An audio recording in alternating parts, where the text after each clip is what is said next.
Parul University, and it's a literature festival. And I'm a scientist, so I was a little bothered. Why are they calling me here? I try to see if there is a connection between literature and science. Of course, all of us study literature. And we do scientific writing, that's scientific literature. So it is there. But then I thought I'll come make a few preliminary remarks, introductory comments, and then I leave it to you to start off the discussion. And then we'll see how it goes. Can I show the first slide, next slide, please? See, Indian literature is very famous, and Sanskrit is among the oldest languages of the world, of India. Besides Tamil also, dating back to 600 BC. And Sanskrit is also a language of ancient Hindu, Jain, and Buddhist writings. As you can see, India is a huge country. Sometimes we forget how big a country we are.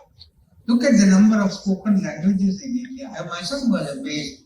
19,500 spoken languages. And out of them, 22 are declared as official languages.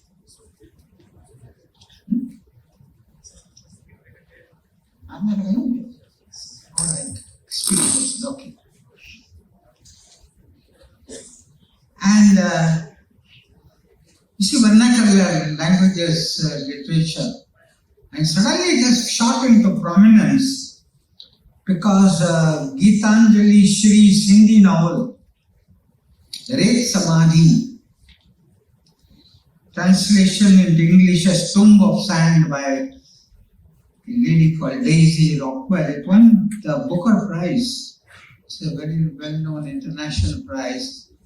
And suddenly our vernacular languages have shot into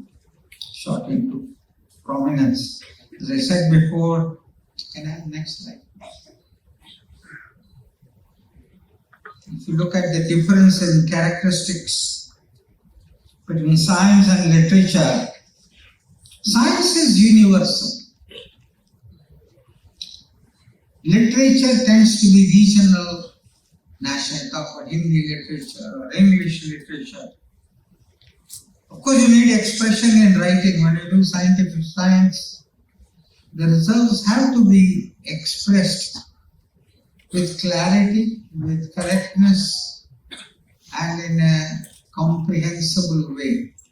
Sometimes scientists do confuse others by writing in a very complicated language, which even other scientists cannot understand. If you look at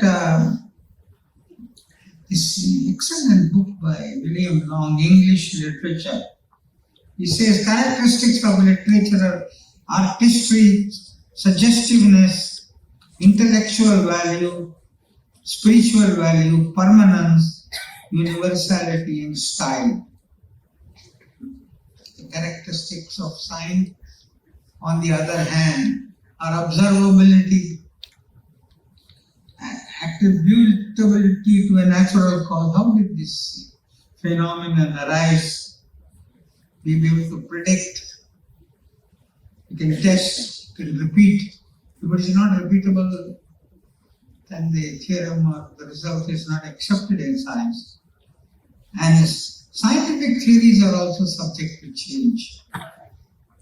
And science fiction was speculative. Next slide. I'll make only some very general comments so that we can start off. Next slide, please. See, one extreme view which I don't agree with. Science and literature are not two things, but two sides of one thing. Now, this is something one could perhaps defeat. I find it difficult. This is the Thomas Huxley, the brother of the famous Aldous Huxley. Next slide. And if we take literary masterpieces, they are lasting. You still read Shakespeare and Kalidas. They have that much attraction today as they had earlier. But then you talk about Newtonian mechanics, is all overtaken by quantum mechanics, Einstein's theorems and all that. So there is much less permanence in the science than you find in literature. So one can talk. Next slide. We talk also for literature and politics. Not so important. Can you go to the next slide? I think I'm coming. Because the whole thing, the interest in this has started because of the prizes that are given in literature. And this JCB prize, which was received by Perumal Murugan for his novel Firebird, an English translation of his Tamil novel Alandapachi by Janani Kannan. And this is published by Penguin. Coming back to more to science, next slide. Because everybody now talks about artificial intelligence. It's omnipresent, and along with artificial intelligence, you have machine learning, which can create artifacts after extracting the best characteristics. People have tried to take out writers' best characteristics and put them together. But is that creative writing? And of course, some people have asked, there is this artificial intelligence group, content fee, AI content fee. Have you ever imagined a world where machines write better stories than humans? Now, I don't think so. That is difficult in my opinion, doubtful. AI can produce writings like those of Shakespeare, Kalidas, Charles Dickens, or Munshi Premchand. Now, the theme of this teaching is Pokhran to global leadership. Because let's remember, national development and national security are two sides of the same coin. Development without security is vulnerable. Security without development is meaningless. And if you read history, you will find an example of countries who had one without the other, and they ran into serious problems. Let me continue only with one comment, then we will open it out for discussion. India wants to go beyond becoming a developed country. All you young people want India not only to be a developed country, but a knowledge economy. A country capable of generating new knowledge and capable of appropriating knowledge, new knowledge generated anywhere in the world and adapting it to create value for your own country. That is what we want India to become. Knowledge economy. I think I'll stop at that and let us have a discussion. Yes. Anybody can start it from young guys? Front row? Yes. You have the mic?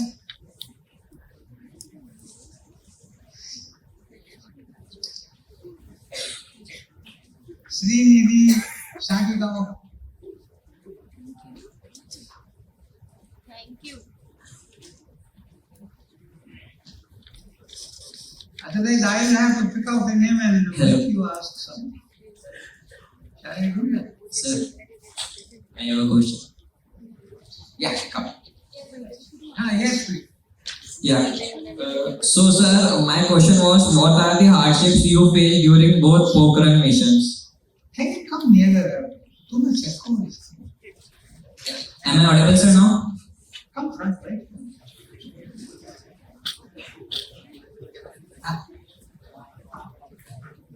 So, sir, my question is, what are the hardships that you faced during your both Pokhran missions? Over? What are the hardships you faced Pokhran. during both Pokhran missions? You see, Pokhran, you remember we did a test in 1974. We called it peaceful nuclear explosion. Because 1969, President Eisenhower had started a program, Swords into Plowshares, nuclear weapons into useful things. So International Atomic Energy Agency was starting a program on how it can be used for stimulating hydrocarbon reservoirs. How does hydrocarbon come out from underground?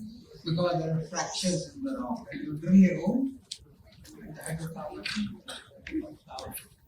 Suppose you detonate an explosive there, it breaks the rocks. So one of the first experiments was how to stimulate hydrocarbon reservoirs using these explosions. Or to dig canals, to use explosives. Want to dig a Panama Canal kind of canal, you can use a nuclear explosion. And you must minimize the spread of event. So Dr. Raja Ramanna, with whom I was working in those days, he said, you go and attend this first meeting. And you tell them what is our attraction to this. I said, we have a lot of copper ore, but it is in rock which is solid rock. Suppose we do an underground nuclear explosion, break up the rock, then send dilute sulfuric acid in, then the copper wealth can come out. But India started showing it and saying we will make the nuclear explosives which are needed. The Americans suddenly discovered there is nothing like a peaceful nuclear explosion.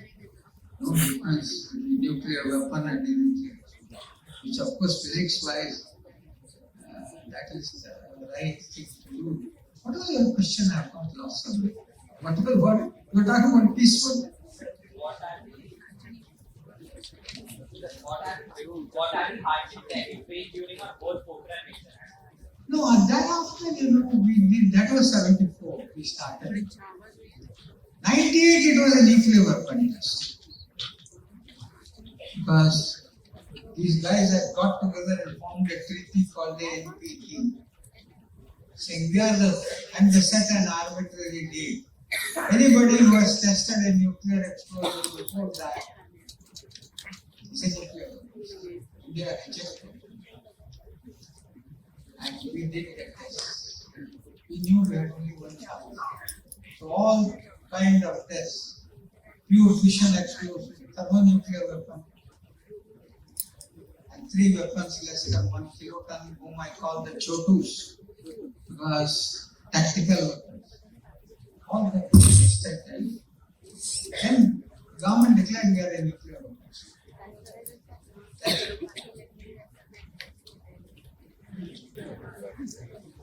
Great. Guys, are we all there? Yeah? Great, awesome. So, firstly, thank you, sir, for that lovely presentation. And honestly, you kept it very simple. So, I guess that those who are not from, science background like me also understood what you tried to communicate. And honestly, I was very surprised about the integration points between literature and science. So I guess that just emphasizes the importance of literature more and more on the various fields and everything as such. So now I just have a few questions that I have prepared for you.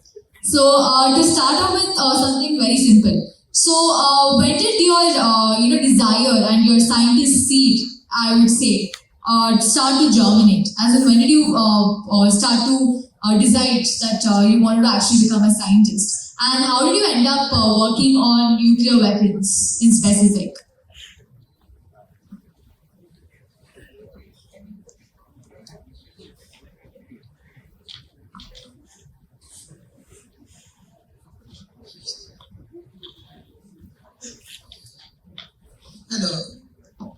Hello. I always wanted to be a scientist. But my father was a civil servant. So he wanted me to write the IAS. I told him, look, I'm interested in physics. So we had an argument. So finally he said, you do what you want. I was fascinated by physics. See, all physical, all phenomena have their basics. Physics principles are the basis for all the actions or all the phenomena that we see. And that fascinated. That's how of course, I've dabbled in biology, for instance. So I was doing structure of materials. You can use X-ray diffraction to look at the positions of atoms in structures. But when you do that, the higher the atomic number of the atom, the higher is the contribution of that atom to the X-ray diffraction. Conversely, when you take the Fourier transform of the X-ray diffraction data, you can't find, let us say, the hydrogen atom. And if you look at materials, there is a covalent bond, which is a very strong bond, carbon-carbon bond in diamond. Then you have got other covalent bonds. You can have van der Waals interaction. But stronger than van der Waals interaction, but weaker than a covalent bond, is the hydrogen bond. Take ice. All the water molecules are connected together by bonds which are called hydrogen bonds. Oxygen, hydrogen, oxygen. 2.74 angstrom. Hydrogen nearer to 1. Oxygen, this is at 2.74 angstrom. OH is 1 angstrom. That's called the donor oxygen. The other one is called the acceptor oxygen. NHO bonds are very common in biological materials. And then I got fascinated by hydrogen bonds. Then I introduced the concept of what is called belt hydrogen bonds. See, HOH angle is 104.5. Ice has got 4 tetrahedral neighbors. Tetrahedral angle is 109.5. Opening out the valence bond angle by 5 degrees is energetically very expensive. And if I said belt hydrogen bond, belt hydrogen off the line. Until then, everybody was talking of hydrogen being on the line between the donor and the oxygen.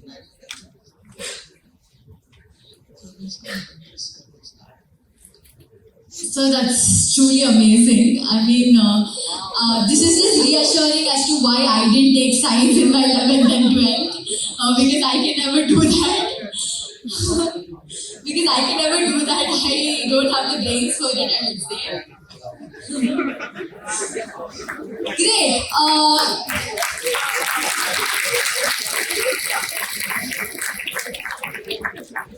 So just like this instance that you were told, you have also achieved a lot. Like, you were also the principal scientific advisor and the director of BART. So I would rather say, so like our founder Rishabh sir usually tells, you have worked in the area of science more than anyone in the entire organization has ever lived. So I am saying over 30-40 years.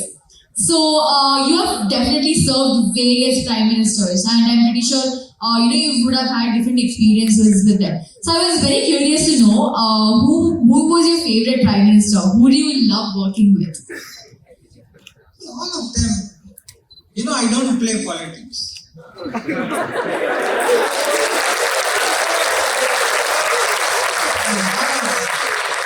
Because started Pandit Jawaharlal Nehru was a great supporter of science. And it so happened, fortunately for the country, that Homi Bhabha and Jawaharlal Nehru had studied in London at about the same time. They knew each other. So at that time, when India was not even big, making bicycles of indigenous design, Baba going and telling Nehru, I want to make reactors of indigenous design. What kind of self-belief that man must have? Not only in himself but in his countrymen. And what kind of leader Nehru must have been to accept that this man can do it. So that is how, and I was fascinated by that. I was fascinated by the steel plants which were suddenly coming up at that time. And suddenly India was transforming from an agricultural country into an industrial icon. And I wanted to become actually a metallurgist at that time.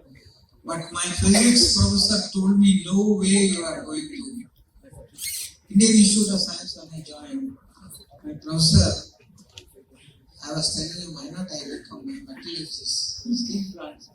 He said, no way, because I am the first time from industry. Yes, you are not going, you are staying in physics. So I thank you. And I stayed in physics, and I have been here ever after. So. That's amazing. I think we all have, teachers and professors like that in our lives where, they're just like, no, you're not doing that. You are going to stay there and you're going to do that subject. I think even my social science teacher was like that with me, and now I'm doing law. So definitely, yeah, I think that plays a huge role, and I'm pretty sure even all the others here can relate. And so now when you were talking about India, you had often, you often say that India did not nuclearize to be in the nuclear race, but rather India did it from her side. So can you elaborate on it, and can you tell me why you think?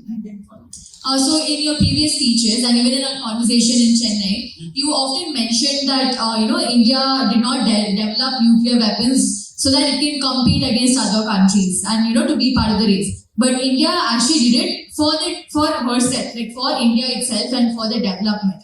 So can you elaborate on the statement and give more idea to it? See, India is a very large country, and what I did not want personally, and also my colleagues, I knew nobody is going to drop a nuclear weapon on another country. The damage done by Hiroshima and Nagasaki was so awful that I don't think anybody would like, because there's always a possibility of retaliation. But that is what I call nuclear deterrence. What is called nuclear deterrence? Somebody may not drop a bomb on you, but he can threaten you. You know I have nuclear weapons, and if you don't do as I want, then I can do so and so and so and so. And I didn't want that for me. So our nuclear weapons are for deterrence, so that nobody can threaten us with nuclear weapons, because they realize that we will retaliate, and retaliate very strongly. That's why we should have, but I don't think anybody wants to use nuclear weapon. Great. So I really hope so. History has taught us better. That's what even I would like to believe. And now talking about nuclear weapons and nuclear energy more in a little bit of detail.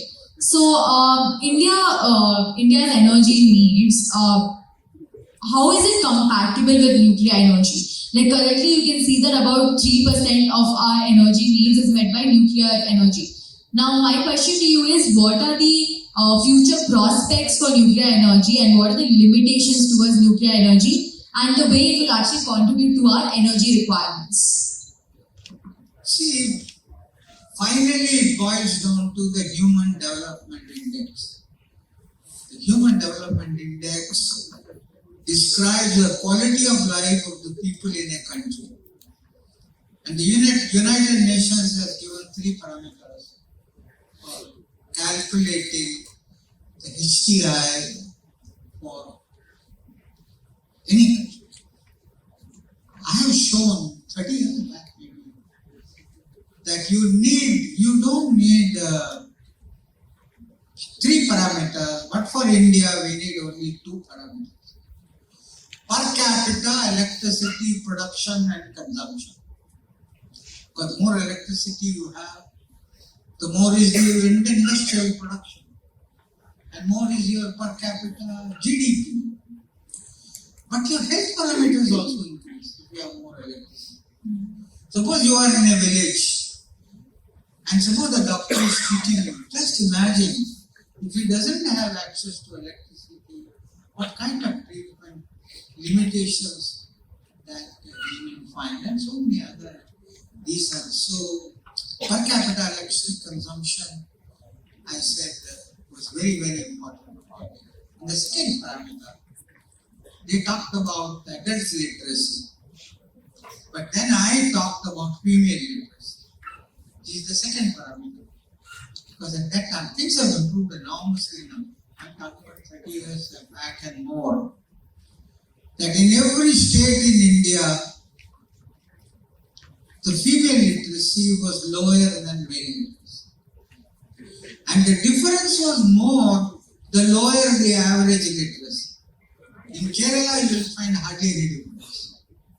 But in that time, now things have changed drastically. Female literacy has gone up very, very, but at that time. So these are the 2 parameters with which I try to calculate the human development index and was seeing. See, it starts with literacy. Then, of course, we want women to have the highest level of higher education. Speaking up and down, that's hardly in any family, middle class family.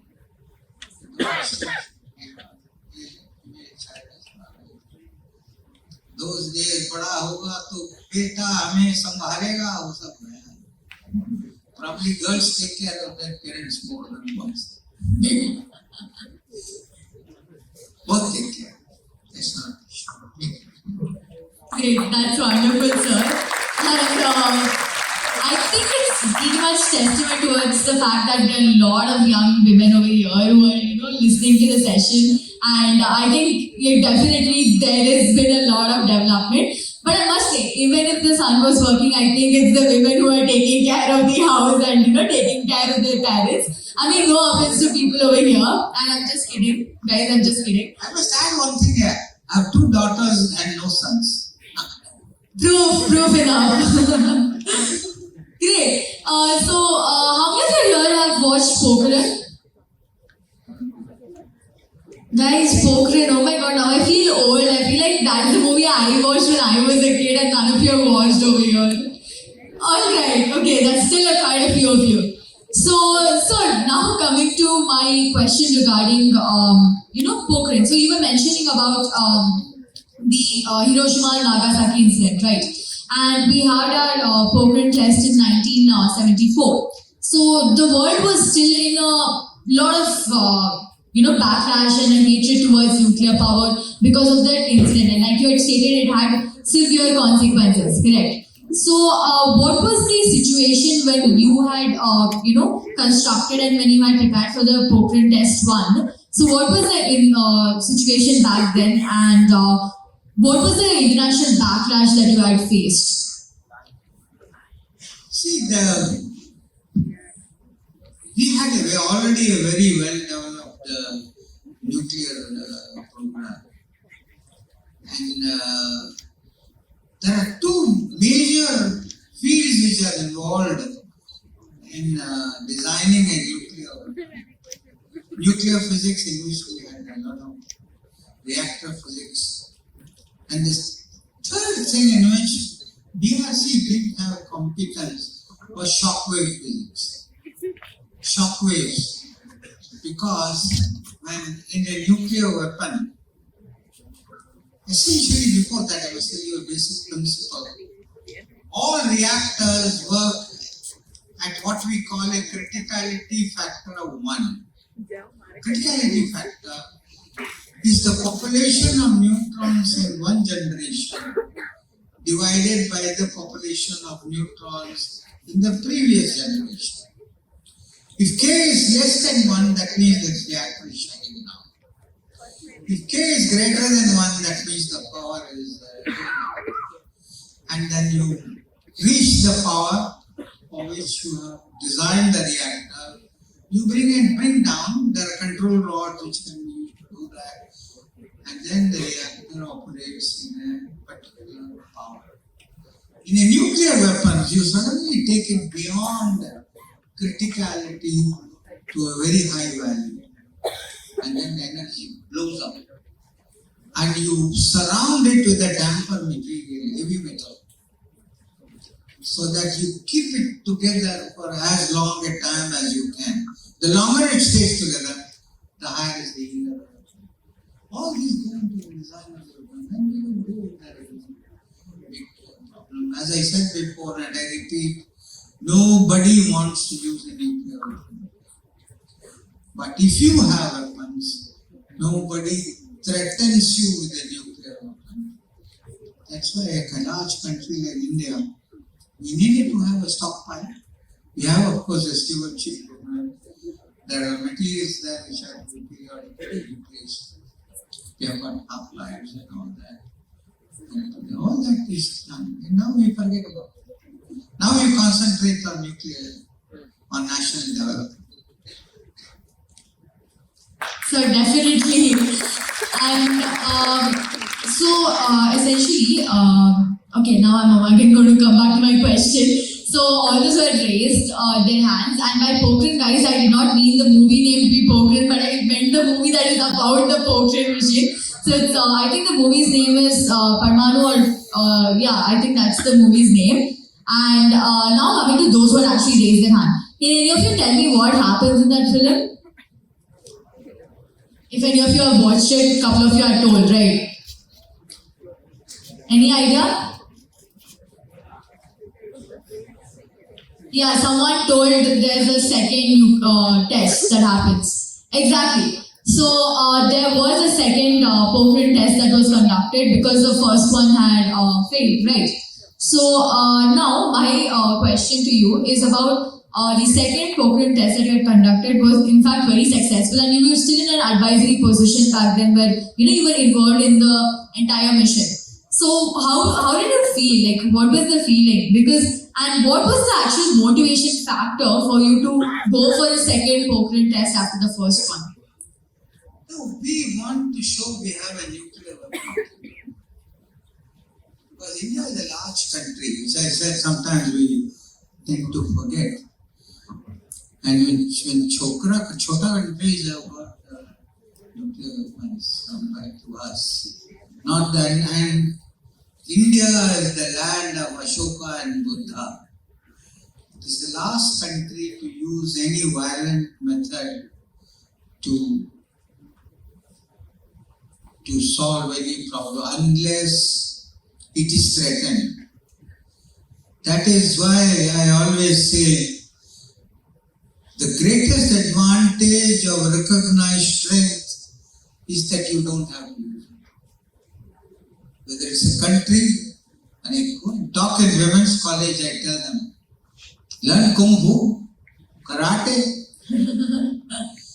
so that if an unpleasant character knows you can give him a karate chop at a sensitive point, the fellow will stay away from you. Not true only for girls. That is why I say, greatest advantage of recognized strength is that you don't have to use it. The greatest disadvantage of perceived weakness is that your enemy may get adventurous. That's why you must be responsible, but you must be strong. You must be capable of retaliation if threatened or if attacked. So you have to have that strength. And you must have the capability. And it must be known that you have the capability. Definitely, sir. And sir, I totally again I loved how you related it with our daily life example, and that just points out that this is something we can use across all the experiences that we have in our life, and like the concept that you had just told. And you told that India was a large country, and every country as big as ours has a rich history as well. So, since the ancient times, India has been a pioneer for science and technology. Like talk about Aryabhatta or anyone else who has contributed so much towards the field of science, maths, technology. And so historically itself we have produced a lot of great scientists from our end. And do you think that this status has been reinstated with missions such as the ISRO and military development, our vaccines, and so many more initiatives that we are currently taking? And also, where do you think India currently stands internationally when we talk about science and technology? And what is the vision that you have for our country in 2047? See, there is now no field of important field of science and technology in which India is not present. Whether it is physics or chemistry or biology.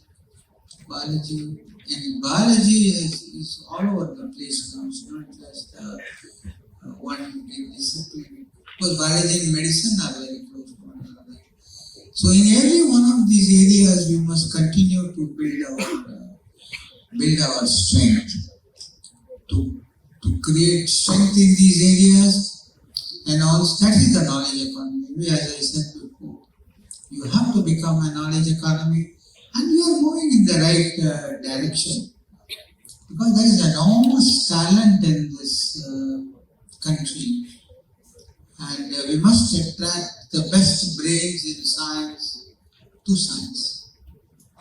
And we must make, I have always said, the careers. See, this young fellow boy or girl may like to enter science, but the parents, you just passed IAS, you are already a first class officer, blah, blah, blah, blah, blah. Whereas on the other hand, you take some years, but that is true. The one way is to go on increasing even our PhD fellowships and all that, to be on par with the salaries of what people who have already taken up jobs get. But you must also think of the long term. Once you get this higher qualification, PhD or whatever, you are going to go into a much higher orbit. So all this have to be factored in. And the parents must also be sympathetic. See, the first thing is, if you have talent, not only in science, if you have talent in any field, it is your responsibility as an individual and on behalf of your country to maximize this talent, in spite of any difficulties that you may face. Imagine the difficulties Srinivasa Ramanujam had in those days. But he is a magical genius, he is called.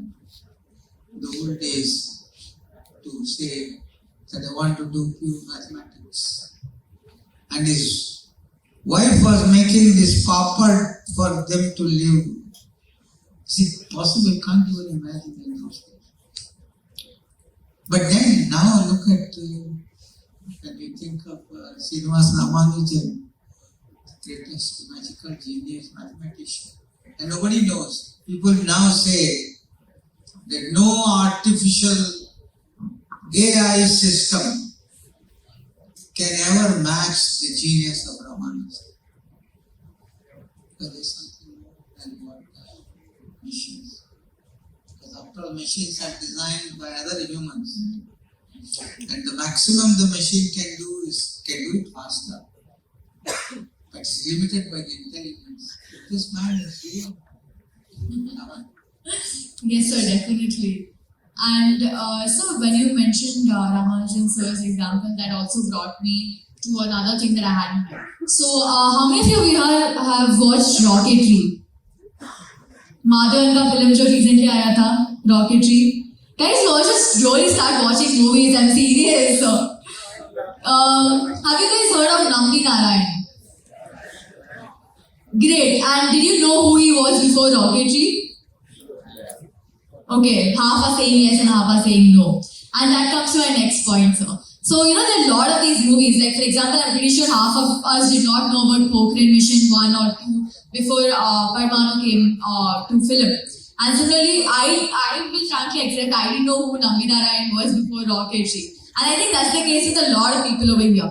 So that comes to my question about, there are a lot of such people, a lot of scientists who are like heroes of, science and technology field, who are often not, given the credits or not really known. So how do you think we can ensure that these unsung heroes of this particular field can come to light of their contributions? That is no simple answer to that. You can ask the same question in music. Why have some musicians become so prominent? And maybe you have heard some young talent presenting you either vocal or instrumental music which is better than what a maestro has done. So there is always a chance, a bit of luck is involved, that when he or she is performing, somebody there who can appreciate and has the power to encourage and simple answer. There's a bit of chance involved. Ramanujan with Hardy. When Hardy had Cambridge saw the talent of this man, and suddenly he became very prominent. Of course, there are people like C.V. Raman, who is exactly the opposite. It's amazing how he discovered the Ramana, studying the blue of the sky. And we find something which is just with simple laboratory equipment, something which makes the world. That's amazing. I think that deserves a big round of applause. Guys, more energy. Great. So sir, when you're talking about talents and different achievements of people, so recently you had also published a memoir, okay? Like, your first question was how can me being a scientist be in a literature festival? So I think this is the answer to that question. So how did you exactly work through your memoir, and what was your experience writing it, and how was it working down memory lane? See, many people have been asking me to write it. Finally, I wrote it. Memoir. Of course, I included 2 chapters. On Pokhran 1 and the Pokhran 2 also was there. But many of them are lectures which are modified to make it. But essentially, I wrote it because there was a pressure from a lot of my colleagues. Because I've seen, that is title is India Rising. So it is as though I'm standing on the outside, watching India grow. And I had to put my contribution somewhere here and there in order to show that I'm part of this India growing. Title is India Rising. Yeah. The book came to me. That's truly amazing, sir. And guys, have you guys heard of this book before? Yes, no? Great, so this is an opportunity for all of you to take back a new book. And Where is my briefcase? Is somewhere I brought it. I'll show you it. Can somebody bring that briefcase? And guys, for this reason, we also have these books at the Crossword stall. So feel free to please go and check it out. And yes, additionally, while sir shows the cover, so there are a lot of young people here who are genuinely very clueless on what to do in life. Trust me, I can vouch for that. And a lot of us here are also aspiring leaders, because no matter what we want to do in the future, all of us will end up, leading a team or leading the nation at some point is what we hope. So what is your advice? Like, can you tell me 3 advice that you would like to give to all the young students present here? Guys, this is the book.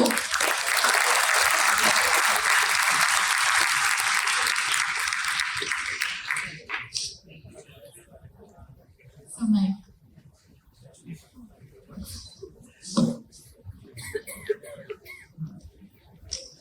See, honestly, I don't like to give advice.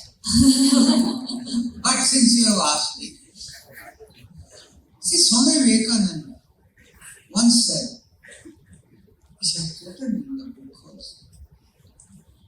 The old theology was that you are an atheist if you don't believe in God. And 100 years back, the great man said, today, you are an atheist if you don't believe in yourself.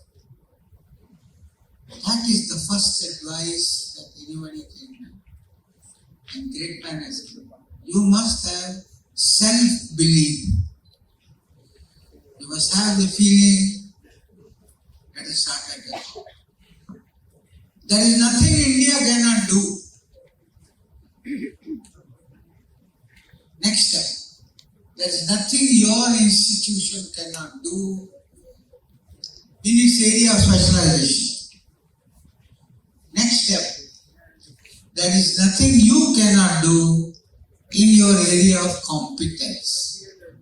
That is how it goes. Idea of self-belief. Optimism. You all go on telling, अरे ये कैसे होगा, ये कैसे, how can India beat Australia? किधर है उसका batsman हमारा बॉलर नहीं है वगैरह.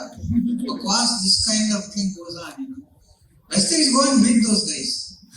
Which India has done. No. India beat Australia or not? Yes. But I think we did beat them in. Anyway, forget about cricket. That self-belief, optimism, and passion. You must have passion to do great things. Passion to maximize your achievements. Passion to do two great things within your ability for the country. So these are the three things I will suggest to you. Self-belief, optimism, and passion. Thank you so much. Crisp and short, just like how they like it. I was saying crisp and short, just like how they like it. So, and now, obviously I have learned a lot from this session, and I think all of them over here also have, because like I said, you are one such person who can actually lessen the complexities of science and give it in simple words so that people like me can also understand. So I'm truly grateful for that. And now to end this entire session on a lighter note, and to have a little bit of fun as well. आप लोगों ने coffee with करण देखा है? हाँ, for this alone you guys will say yes, okay? When I ask movies, all of you are saying no. But great. And do you guys know the rapid fire round that happens there? भाई ये भी नहीं देखते हो? Okay, fine. So essentially, so I'm pretty sure you're aware of the rapid fire round that usually happens, and at the end the guest gets a hamper. But over here we don't have an hamper, but we do have a beautiful memento at the end. So I would just go for a quick rapid fire round where I'll tell you one word and you can just tell me whatever one word that comes to your mind when I say that. So the first word is Pokhran. So you can just tell me when I say Pokhran, what is the first thing that comes to your mind? My being there and waiting. Control room is 4 kilometers away.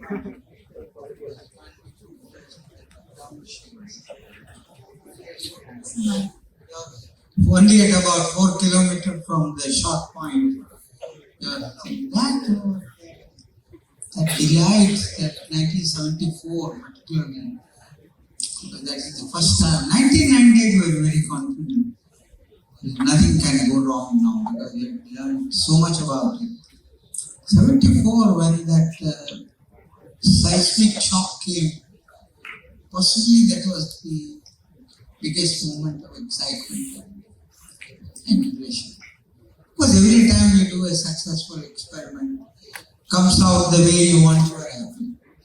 But that excitement, when the ship came, something which had happened 4 kilometers away, and your own building shook. And all of us there sitting there, the team. That was probably the happiest. That's Exciting. that's something that's really amazing. Now to move on to another question. So, can you name a book that has changed your outlook in life? A book that has changed your outlook in life.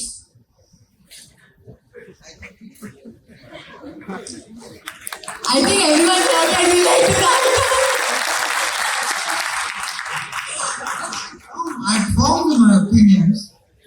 Some of them you can do minor perturbations, but no single book. Because it depends on your tradition, how you have been brought up, how your parents, particularly your mother, how she has taught you to, in the early days, do that. And of course, some things happen sometimes to some people which are unexpected and tragic. But don't allow it to make you a cynic.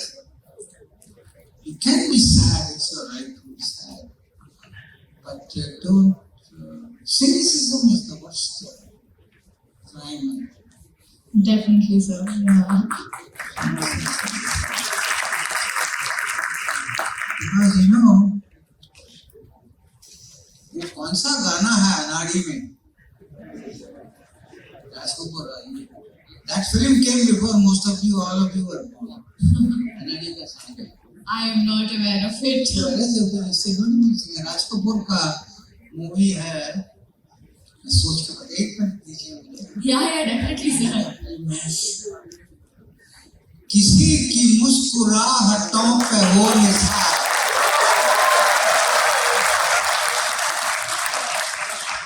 किसी की मुश्किलों को ले उधार, जीना इसी का नाम. Philosophy of life, that is a good philosophy. Be happy at the successes of other people. And don't kind of mock others when they fail. It's all part of life. Definitely, sir. Definitely. And so when I ask you about your favorite food, so what is your favorite food? Food. यार मद्रासी को पूछेगा वो क्या बोलेगा.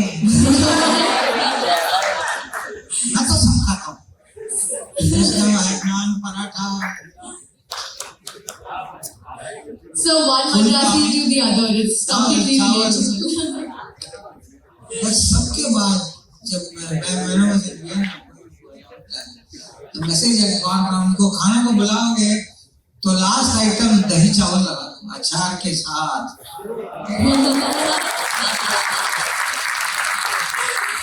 That's great. Now, what do you think? What is the first word that comes to your mind when I say India?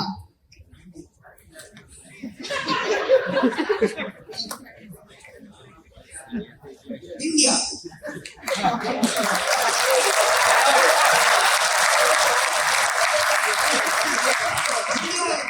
In all its dimensions, its greatness, in all its dimensions.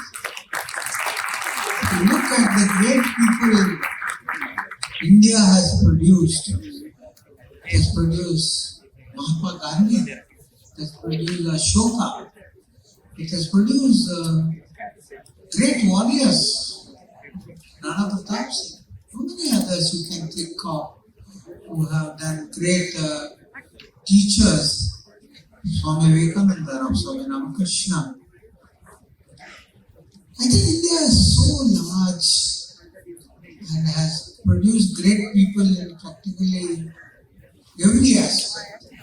Then of course scientists, C.V. Raman, of course there are others who made their name abroad, like Subbarao, you might not have heard of, Chandrasekhar, astrophysicist, Argoin Khurana. They all got their Nobel Prize abroad, but they're graduating, up to graduation they studied in India. So the foundation, we should take credit for the foundation of Definitely. Definitely, sir. Great. Now coming to my last or second last thing. What is your daily mantra? Daily mantra. Yeah, in one sentence, your daily mantra. Do I have one? So then without one, how do you keep yourself so motivated? That's what I see. My one mantra which I've always said: there's nothing India cannot do. Thinking only of positive things. There's nothing positive India cannot do. We have the talent, we have the young people, we have the capability, and we have people who are concentrated. Like, you can meditate like a Buddha. Why can't you do that on a scientific level? Definitely. There are enough people around here with the focused concentration, and it is beginning to happen. The young generation is very, very talented. And it's my feeling, I hope I'm right, that the desire to go abroad among young people is slowly coming down. You're finding you can do great things and greater pressure. If you have the talent, if you exercise that and do something in India, it gives you much greater pleasure than you can do it abroad. Definitely, sir. And now coming to my last word, Vadodara Literature Festival. When I say VLF, what is the first thing that comes to your mind? It's a wonderful festival. Then I thought in literature, so I started reading Indian literature, English literature, our literature, Hindi literature, Kalidas, Premchand. Then I found from Pokhran to global leadership. ये क्या छलांग मारा आपने नाम तो लिखा है literature लेकिन subtitle says from Pokhran to global leadership so I think that was only to my mind I decided you have only tried to bring the best young minds together and find out what are all the things they can think of doing for their country. The greatest thing that you have done, for which you will not get credit, you have created interactions among these people by bringing them together, sometimes from different disciplines, which will last a very, very long time and it will lead to very fruitful work. That's what happens in the meeting of this guy. Not Definitely. from here to there, but among people. Agreed, sir. Totally agreed. So, sir, with this, thank you so much for coming here, and I had a wonderful time hosting this panel, and I'm pretty sure all of my friends here as well did. So, sir, you told a lot of words. So, just take note of a few and keep as memories. We would really love if you could, write down your words of wisdom in the board right there. Yes, sir. This way.